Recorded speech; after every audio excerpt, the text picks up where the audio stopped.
오늘 이 아침은 왜 당신은 다른 사람을 위해 자신을 희생하려 합니까? 라는 제목으로 말씀을 전하도록 하겠습니다.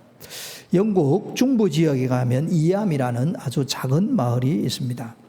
이 마을이 많이 알려진 이유는 이 마을 사람들의 참 안타깝지만 아름다운 희생 이야기가 담겨 있어서 그렇습니다.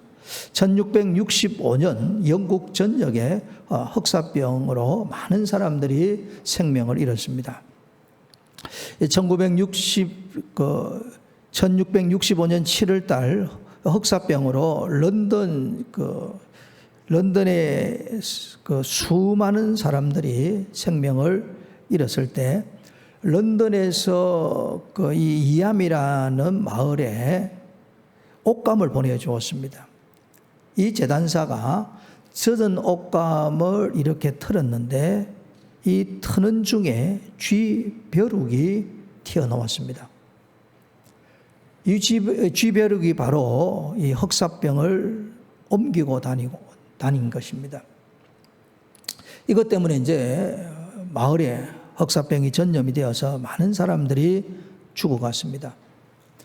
그러다가 이제 1666년 봄에 아직 살아남은 사람들이 마을을 떠나서 다른 지역으로 가려고 했습니다. 그러자 그 교구의 목사님이었던 윌리엄 목사님과 또 전임이었던 토마스 스텔리 목사님 하나가 되어서 마을 사람들을 막았습니다. 이 흑사병이 돌고 있는 우리들이 이웃 마을을 가거나 아니면 북부 지역으로 가면 이 흑사병이 더 심하게 전염되고 옮겨지니까 오늘 우리가 정말 다른 사람을 사랑하는 마음으로 희생을 하자. 그러면서 마을 전체를 자가격리하자라고 했습니다. 그래서 마을에 이제 경계선을 놓고 마을 사람들도 밖에 나가지 않고 다른 사람들도 마을에 오지 않도록 그렇게 설득을 시킨 겁니다. 참 감사하게도 마을 사람들이 참 이 결정에 따라 주었습니다. 그들이라고 죽음이 두렵지 않았겠습니까? 그래서 이제 자가격리를 마을이 스스로 하고 정말 마을을 폐쇄시켰습니다. 그해 여름에 이제 무척이나 더워서 흑사병이 더 활발해져서 수많은 사람들이 생명을 잃었습니다. 그 마을에 가면 이 흑사병 때문에 생명을 잃은 사람들의 이름을 기록해 나왔는데 그 중에 한 집에 보면 이 로즈 코티지라는 그 집 앞에 보면 저런 팻말이 있습니다. 이 소프 가족 9명이 이 집에 살았는데 흑사병으로 9명이 다 죽었다는 이야기입니다. 참 슬픈 이야기죠. 그렇게 이제 자가격리를 하고 마을을 폐쇄를 시켰습니다. 그러다가 이제 찬바람이 불면서 흑사병이 다 사라졌습니다. 흑사병이 사라지고 나서 보니까 마을 전체 인구가 약 800여 명이 되었는데 3분의 1 정도가 되는 76가정 259명이 사망을 한 것입니다. 이 이암이라는 마을 사람들이 만약에 마을을 폐쇄하고 이 경계선을 만들지 않았더라면 이웃 사람들이 오거나 이들이 이웃으로 갔다면 더 많은 사람들의 생명을 잃었을 것입니다. 하나님에 대한 분명한 믿음을 가지고 이웃을 사랑하는 마음으로 그들이 희생했기 때문에 스스로 자기 자신들을 희생했기 때문에 많은 사람들의 생명을 건졌습니다. 고린도후서 4장 12절 말씀을 그들은 스스로 실천한 것입니다. 사망은 우리 안에서 역사하고 생명은 너희 안에서 역사하느니라. 참 귀한 이야기입니다. 오늘 본문에 보면은 우리 주 예수님께서 십자가에 달려서 고통당하시고 죽어가는 모습을 기록을 하고 있습니다. 35절에 보면 관리들은 예수님을 비웃습니다. 그리고 말하기를 저가 남을 구원하였으니라고 합니다. 그들이 예수님이 죽어가는 모습을 보면서 저가 남을 구원했으니 그리스도면 자신도 구원하라 하고 조롱하는 겁니다. 예수님은 왜 이 십자가에서 조롱과 멸시와 천대를 당했을까요? 예수님은 왜 십자가에서 고통스럽게 죽어야만 했을까요? 예수님은 왜 스스로 자원하여 희생하려 했을까요? 그 해답은 성경이 우리에게 가르쳐 줍니다. 갈라디아서 3장 13절입니다. 그리스도께서 우리를 위하여 저주를 받은 바 되사 율법의 저주에서 우리를 속량하셨으니 기록된 바 나무에 달린 자마다 저주 아래 있는 자라 하였습니다. 예수님께서 우리가 받아야 될, 죄인된 우리들이 받아야 될 모든 저주를 예수님이 다 짊어지셨습니다. 우리가 죄로 말미암아 영원히 죽어야 될 것을 예수님이 대신해서 죽으신 것입니다. 그래서 이사야 선지자가 이사야서 53장 5절과 6절에 이렇게 말씀합니다. 그가, 예수님이 찔림은 우리의 허물 때문이요 그가 상함은 우리의 죄악 때문이라.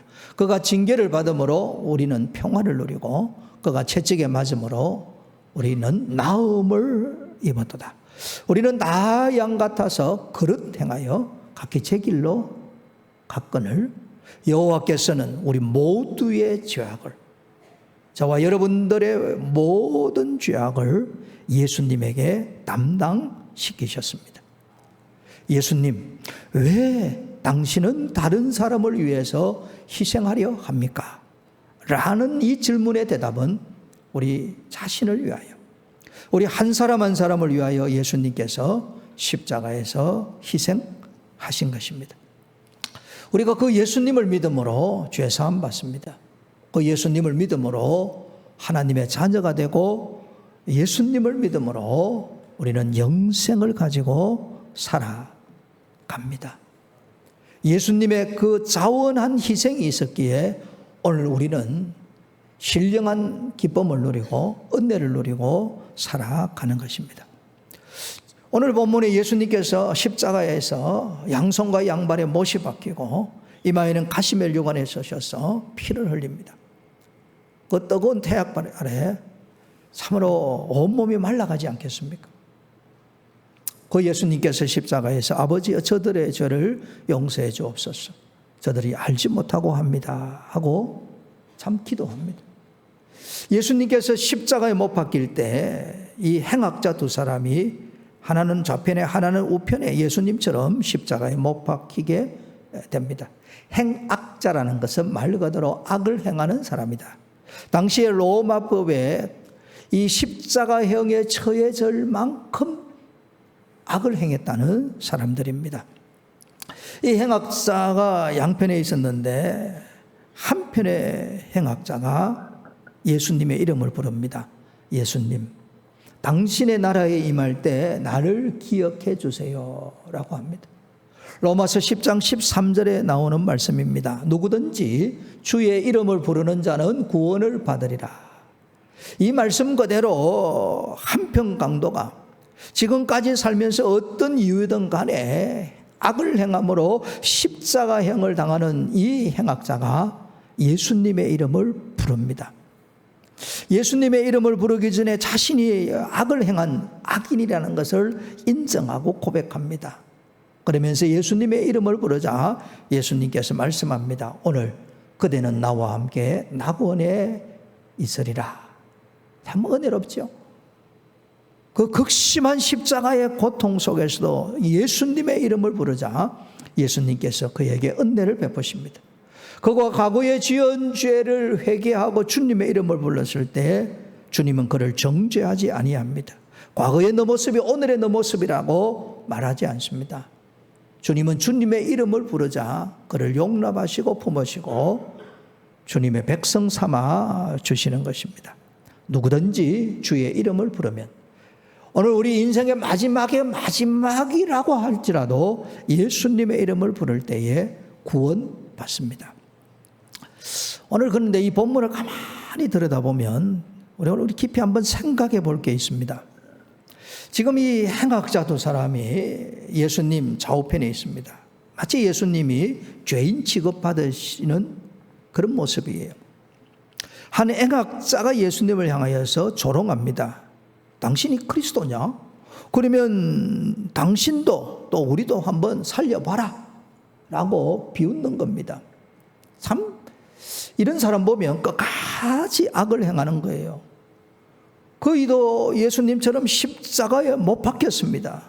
피를 흘리고 진땀을 쏟으면서 육체적으로 그런 고통을 겪으면서도 예수님을 조롱하는 거예요. 지금 말하면 발악을 하는 거예요. 이 악한 사람의 마지막 모습이 이런 모습입니다. 사람들은 대체로 원치 않는 병이 들거나 가정에 어려움을 겪고 또 마음이 심란하고 육체적인 고통을 겪으면 내가 무슨 죄를 지어서 그러나 하는 이런 좀 겸손한 마음이 대체로 있거든요. 그런데 이 행악자는 십자가에 달려 피를 쏘면서도까지 예수님을 조롱하고 비웃고 있는 겁니다.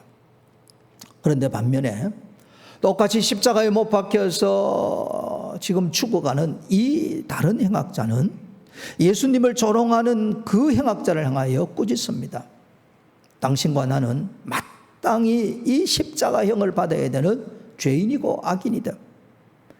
예수님은 의인이고 옳지 않는 것을 행하지 아니하시는 분이다 라고 말을 하는 겁니다. 오늘 이 피와 땀을 쏟아가면서 자신이 죄인임을 고백하는 이 장면 속에 진정한 회개의 모습이 뭔지를 보여주는 거예요. 한국 기독교가 다 그런 건 아닙니다만은 굉장히 유교 영향을 받아서 이념적입니다. 굉장히 생각적이에요. 회개하라고 하면 그냥 입술을 열어서 그냥 쉽게 죄 지었습니다. 용서해 주세요. 이런 수준에서 회개하는 사람이 꽤 있을 겁니다. 예수님이 비유로 말씀하신 것처럼 세리가 자기 가슴을 치면서 나는 다만 죄인일 뿐입니다. 나를 불쌍히 여겨주셔야 하고 정말 가슴을 치면서 자기의 죄 때문에 괴로워하고 자기의 이 몸을 가지고 정말 가지고 주님 앞에 나아갈 수 있을까라고 하는 그렇게 회개하는 사람이 얼마나 될까 생각해 볼 필요가 있습니다.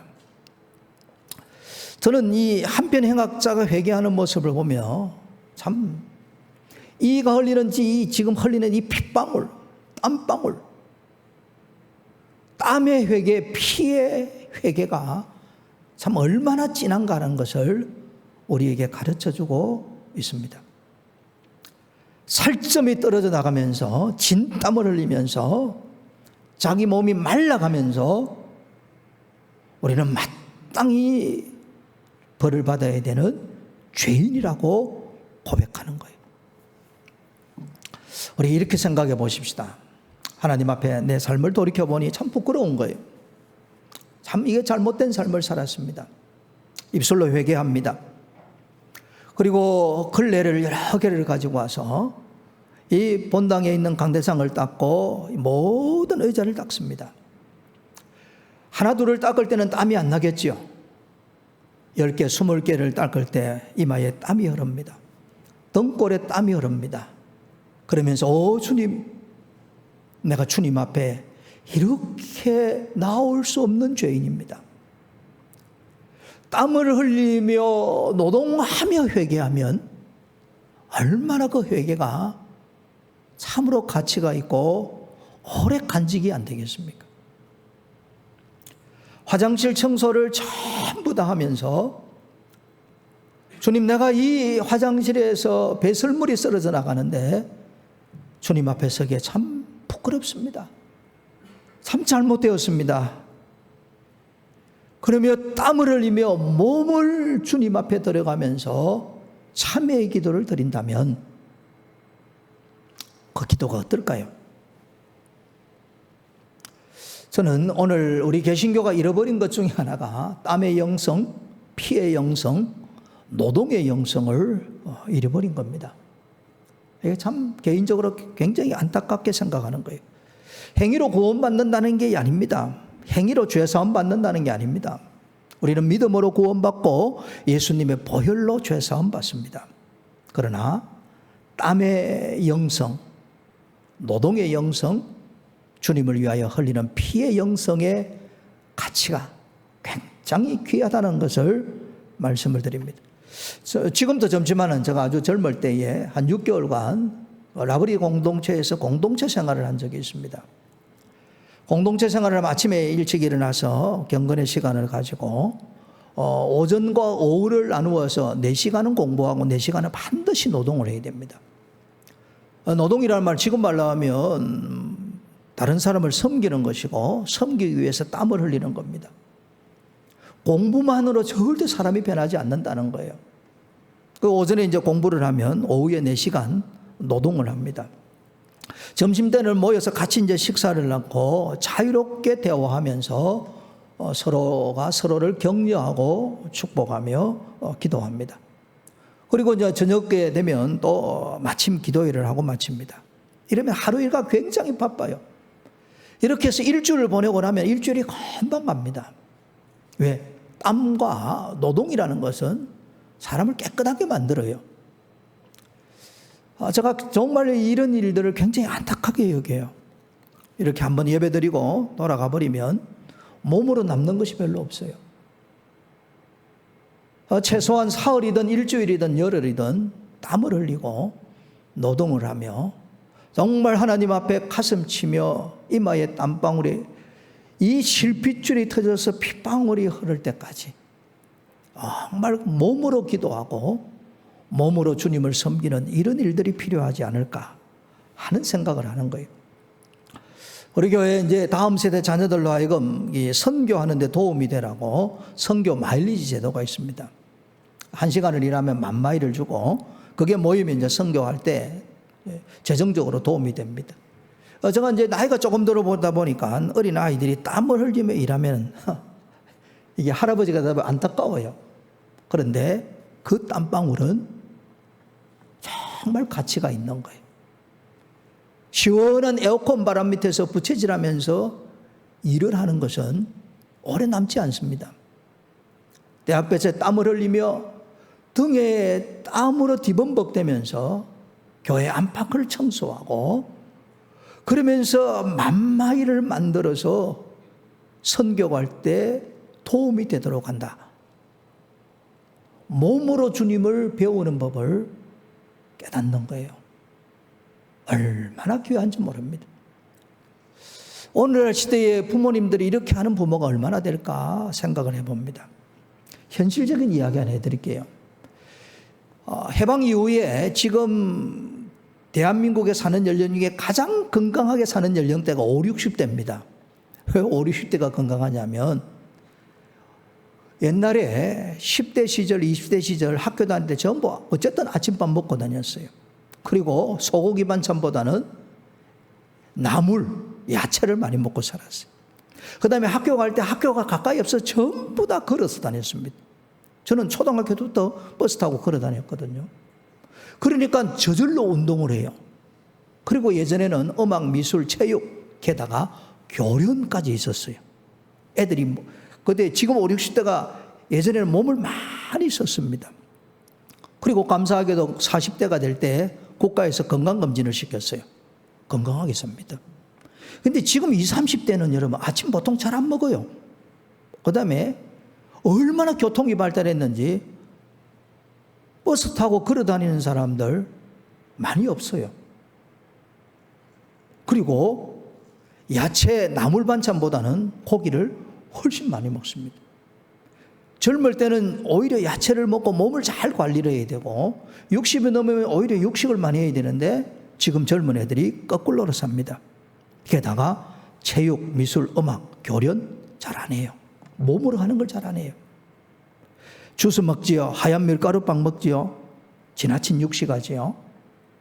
그러니까 얘들이 지금 3, 40년 지나면 앞으로 대한민국 아주 심각한 어려움이 생기지 않을까 하는 걱정을 합니다. 실제로 지금 현재 20대는 부모 세대 20대에 비해서 체격은 커졌어요. 키도 많이 자랐어요. 그런데 체력은 저하되었습니다. 몸으로 하나님 앞에 영광 돌린다는 것을 우리가 늘 기억하고 살아야 됩니다. 예수님이 십자가에서 사람으로 오신 예수님이 자신의 몸을 우리를 위하여 희생하셨어요. 그리고 오늘 이 본문에 보면 이 한편 강도가 예수님, 당신의 나라에 임할 때 나를 기억해 주세요라고 합니다. 이 지금 행악자가 죽어가면서 주님의 나라가 어떻게 될지, 죽음 이후에 어떤 영적인 세계가 열려질지 확신이 없는 거지요. 그래서 주님의 이름을 부르는 거예요. 그러자 주님이 말씀하시기를 너는 오늘 나와 함께 낙원에 있으리라 라고 말씀합니다. 주님이 영적인 세계에 대해서 알려줍니다. 죄를 지어 지금 죽음에 이르지만 죽음을 두려워하지 말아라. 죽음 이후에 너는 나와 함께 저 좋은 낙원에 있으리라. 영적 세계를 가르쳐주고 영적인 진리를 예수님께서 그에게 말씀하고 계시는 겁니다. 이것은 우리에게 뭘 가르쳐주냐면 사람에게 정말 중요한 것은 영적 지도라는 것을 가르쳐주고 있습니다. 스피리추얼 디렉션이라고 그러죠. 제가 목회를 해보니까 목사의 정말 중요한 일이 뭐냐면 이 영적 지도하는 겁니다. 스피리추얼 디렉터로 사는 게 굉장히 중요한 거예요. 예수님은 십자가상에서 이 영적 지도하고 계시는 모습을 보여주는 겁니다. 교회를 다니면서 왜 실패하는가? 이유가 간단합니다. 자신 스스로 생각하고 또 심하면 아직과 고집과 편견 혹은 세상의 가치관을 따라서 결정을 하다 보니 영혼이 뒤틀립니다. 영혼이 잘못되면 범사가 잘못되고 건강을 잃게 되어집니다. 그러나 스피리추얼 디렉션을 정확하게 받으면 영혼이 잘 되지요. 그러면 범사가 잘 되고 강건하게 살아가게 되는 거예요. 다시 본문으로 돌아와서 예수님, 왜 당신은 다른 사람을 위해 자신을 희생하려 합니까? 이 질문 앞에 주님은 우리를 위하여, 우리 한 사람 한 사람을 위하여 자신을 희생하고 계신다는 겁니다. 우리는 그 예수님을 본받아 가야 됩니다. 오늘 우리가 살면서 나와 함께 6개월, 1년, 2년, 3년 주위에 이제 같이 지내는 사람이 있어요. 같이 지내는 사람이 가까이 있는 사람이 가장 그 사람을 그래도 잘 알지 않습니까? 내 주위에 있는 난 크리스찬이 우리에게 이렇게 질문해야 됩니다. 왜 당신은 다른 사람을 위해 자신을 희생하려 합니까? 이렇게 물어야 돼요. 왜 당신은 월급 받는 것보다 더 많이 일을 합니까? 라고 물어봐 주어야 됩니다. 왜 당신은 다른 사람을 위해서 좀 더 희생하려고 합니까? 라는 이런 질문을 해야 되고 우리가 그 질문을 받아야 됩니다. 그게 그리스도인의 모습인 거예요. 우리가 전도를 왜 합니까? 전도하기 위해서 우리가 희생하지 않습니까? 기도해야지요. 함께 시간을 보내주어야 되죠. 차도 마시고 밥도 먹어야 되죠. 시간도 쓰고 에너지 쓰고 돈도 씁니다. 그 사람이 우리에게 묻는 거예요. 왜 당신은 나를 위하여 이렇게 자기를 희생하려 합니까? 우리의 대답은 그대의 영혼 구원을 위하여. 이게 우리의 답입니다. 내 주위에 있는 사람들이 나를 보며 당신은 당신 자신만을 생각하고 산다. 이 소리 들으면 부끄러운 거예요. 당신은 월급 받는 것보다 일을 적게 하는 것 같다라고 말을 하면 그것도 부끄러운 거예요. 우리가 들어야 될 말은 왜 당신은 다른 사람을 위해 자원하여 희생하려 합니까? 이 질문을 받아야 됩니다. 내일 모레가 되면 6월 25일입니다. 6.25 한국 전쟁이 일어난 지 74년이 됩니다. 여러분 한번 생각해 보십시다. 74년 전에 연합군이나 미군이 와서 이 땅을 위하여 피를 흘려주지 않았더라면 대한민국이 오늘 존재하겠습니까? 우리는 지금 살아가는 우리들은 이 연합군과 미군들의 그 피해 희생으로 살아가는 겁니다. 우리는 정말 사랑의 빛, 희생의 빚을 진 사람이에요. 이 빚을 갚는다는 심령으로 선교해야 됩니다. 이게 우리들이 해야 될 일인 것입니다.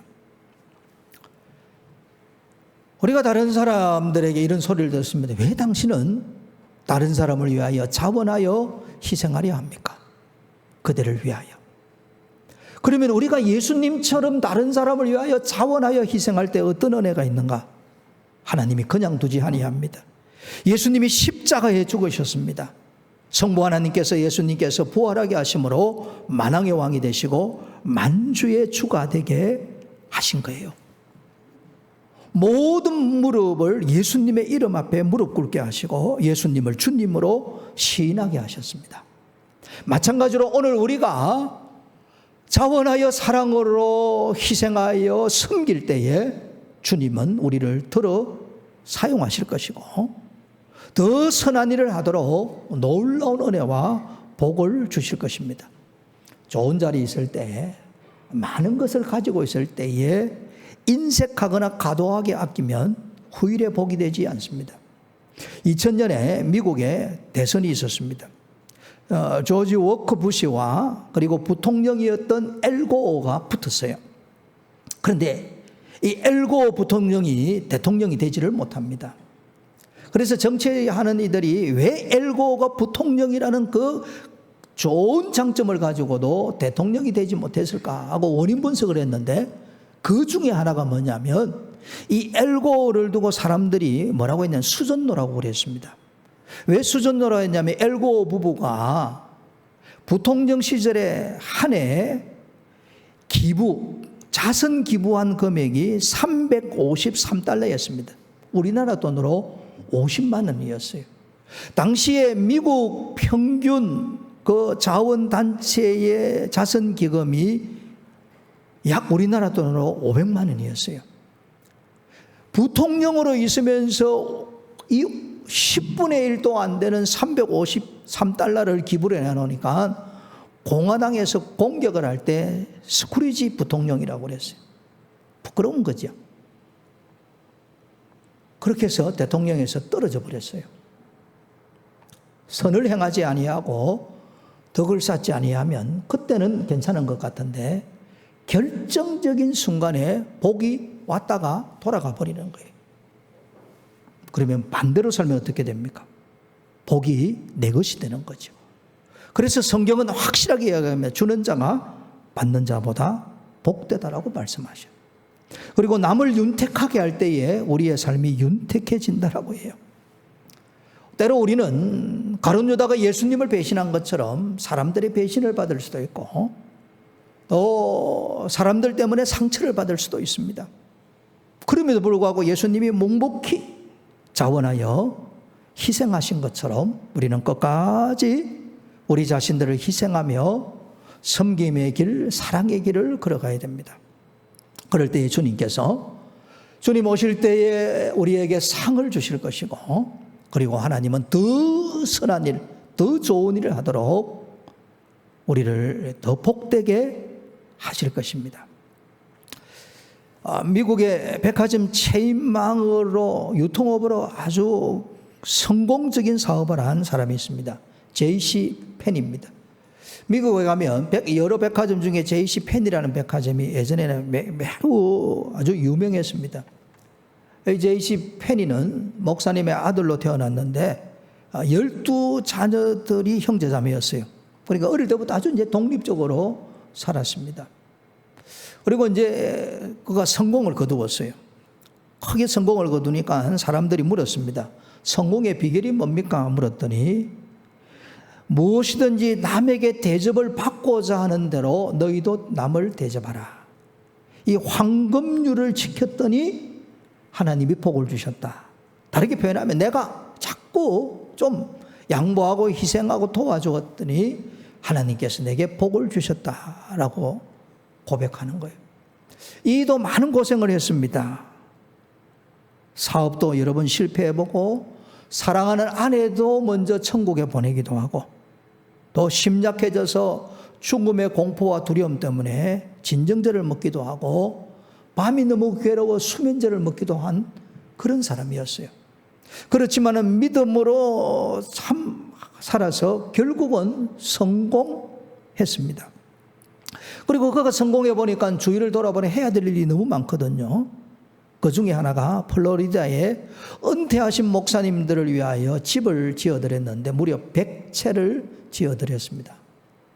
100채를 지어드리면서 사람들이 어떻게 해서 이 좋은 일을 할 수 있었습니까? 라고 물었더니 이가 이렇게 대답했습니다.